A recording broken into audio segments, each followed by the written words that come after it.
안녕하세요. 날마다 기막힌 정말 박정희 목사입니다. 저희가 뉴질랜드 온 지 벌써 일주일이 지났습니다. 지난주 월요일 날 저희가 뉴질랜드 가기 위해서 짐 쌌던 것이 엊그제 같은데 벌써 일주일이 지났습니다. 그리고 어저께는요, 저희가 뉴질랜드에서 첫 번째 주일을 맞이했어요. 하나님께서 저희에게 많은 것들을 또 보여주셨어요. 이민자들이 10,000km나 떨어진 이 뉴질랜드 땅에 와서요, 주님을 붙잡고 신앙생활을 하면서 열심히 살아가는 그들의 삶의 모습을 보면서 참 감동을 느꼈습니다.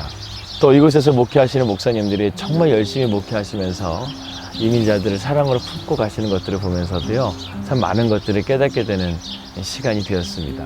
무엇보다도요, 제가 이 땅에 와가지고 하나님 앞에 진정으로 예배드리는 그 예배를 하나님께서 회복시켜 주시는 것을 제가 경험을 했습니다. 사역자로서 사역을 하다 보면 쉽게 빠지는 시험이 있습니다. 그것은 바로 과욕이에요. 과욕이 생기게 되면요, 혈기로 일을 하게 됩니다. 그래서 자기 고집, 자기 자아가 세게 되죠. 정말 이곳에 오니까요, 하나님께서 저를 다시금 리셋하시는 느낌이에요. 저를 다시금 재정비하셔서 이곳 뉴질랜드 땅에서 웰링턴에 십자가 꽂는 그날까지 저를 준비해 가시고 있다는 느낌이 강하게 들었습니다. 사역을 하다 보면요, 사역자가 시험에 빠지는 한 가지가 있습니다. 그것은 바로 무엇이냐면 과욕이에요. 과욕이 생기게 되면요, 혈기로 일을 하게 됩니다. 그래서 자기의 열정, 자기 고집, 자기 자아가 상당히 세지게 되죠. 그래서 하나님의 섭리의 타이밍을 놓치게 되고 일은 더 복잡해지고 사람과의 관계도 잘 이루어지지 않는, 동역자가 없는 그런 상황 가운데 놓여질 때가 많죠. 그런데 하나님의 일은요, 화평케 하는데 그 목적이 있다는 것입니다. 어제 저희가 3번의 주일 예배를 들으면서 들었던 메시지는 단 한 가지였어요. 바로 내 삶의 주인이 주님이 되시게 하는 것이었어요. 내 안의 중심을 주님께 내어드리는 거죠. 세상에서 가장 먼 거리가 한치라지 않습니까? 내 머리에서 내 가슴으로 내려오는 것이 참 어렵다는 거예요. 우리는 올라가는 것은 익숙한데요, 내려가는 것에 대해서는 불안해하고 익숙하지가 않다는 것입니다. 바울이 2차 전도여행을 어떻게 준비했습니까? 2차 전도여행을 했던 곳을 두루 다니면서 그곳에서 복음을 전가하면서 확장해 가려고 했었어요. 그런데 들어와서 배가 들어오지 않자 예수의 영이 허락하지 않은 것을 깨닫고 환상 가운데서 마케도냐로 가는 배를 타고 빌립보에 도착한 건 아니겠습니까? 그런데 하나님께서 가라 하셔서 빌립보에 도착을 했는데, 그런데 빌립보 도시에는요, 유대인 남자 10명만 있어도 세울 수 있는 회당조차도 없는 거예요. 바울이 복음을 증거하다가 빌립보 강가로 내려가기 시작합니다. 그런데 그곳에서 유대인 그리스도인 여인들이 기도하는 소리가 들렸습니다. 그리고 그곳에 가서 바울이 복음을 증거하기 시작하는 거예요. 여러분, 고대 시대의 여인들은요, 노예보다도 못한 삶을 살았어요. 그런 신분의 서러움과 그리스도인이라는 그 핍박 가운데서 그들이 날마다 눈물을 흘리며 하나님 앞에 기도했습니다. 그런데 그들의 삶 가운데 하나님의 말씀이 없는 거예요. 그러자 하나님께서는 그 눈물을 들으시고 바울을 그곳에 보내신 것이었어요. 하나님께서는 그들의 기도에 최고로 응답하셨습니다. 누구보다 하나님의 복음에 대해서 가장 잘 알고 있는 바울을 그곳에 보내셔서 하나님의 말씀을 증거하게 하신 거예요. 저는 우리 날개종 식구들이 이런 살아계신 하나님과 만나고 동행하는 삶이 되시기를 주님의 이름으로 기도합니다. 제가 오늘은 잠을 못 잤습니다. 어젯밤에 1시에 잠이 들었는데 새벽 4시에 눈이 떠지더라고요. 다시금 잠을 청하는데 잠이 오지 않자 이거 하나님께서 뭔가 기도하라는 사인이구나 생각이 들어서 새벽에 일어나서 기도하고 날마다 기막힌 정말 말씀을 이렇게 준비해서 이렇게 말씀을 증거합니다. 사실 오늘 중요한 일이 2가지가 있는데요, 둘 다 재정적인 일이에요. 그런데 저희가 뉴질랜드에 오기 전에 집을 정리하고 왔어야 되는데 집이 나가지가 않아서요, 정리를 못하고 온 거예요.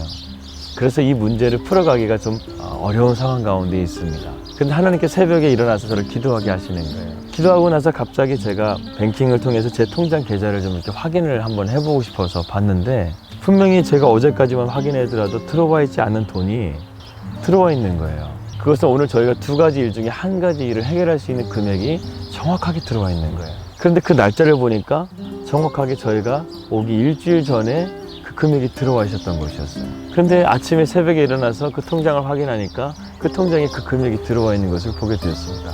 정확하게 그 금액이 들어와 있는 거예요. 소름이 끼쳤습니다.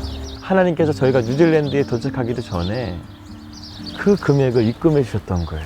그리고 하나님께서 저희가 뉴질랜드 오기 4개월 전에 저희 옆방에 정말 귀한 선교사님들을 보내주신 거예요. 여러분, 하나님의 계획이 너무나 놀랍습니다. 이 선교지에 오니까요, 하나님의 살아계심을 경험하게 해주시는 거예요.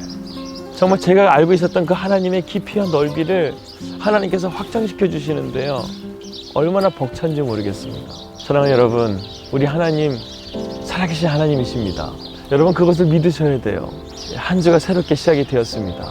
우리가 한 주를 살아가면서요, 정말 살아계신 하나님을 함께 느껴보자고요. 하나님께서 내 발걸음을 인도해 주시는 것을 한번 경험해 보자고요. 여러분들이 눈물로 기도하는 그곳에 하나님께서 바울을 보내주셨듯이 하나님께서 천사를 보내주셔서 여러분들이 그 문제를 풀어주시고 여러분들이 그 일을 능히 해낼 수 있도록 힘을 주시고 버티게 하시고 견디게 하실 줄을 믿습니다.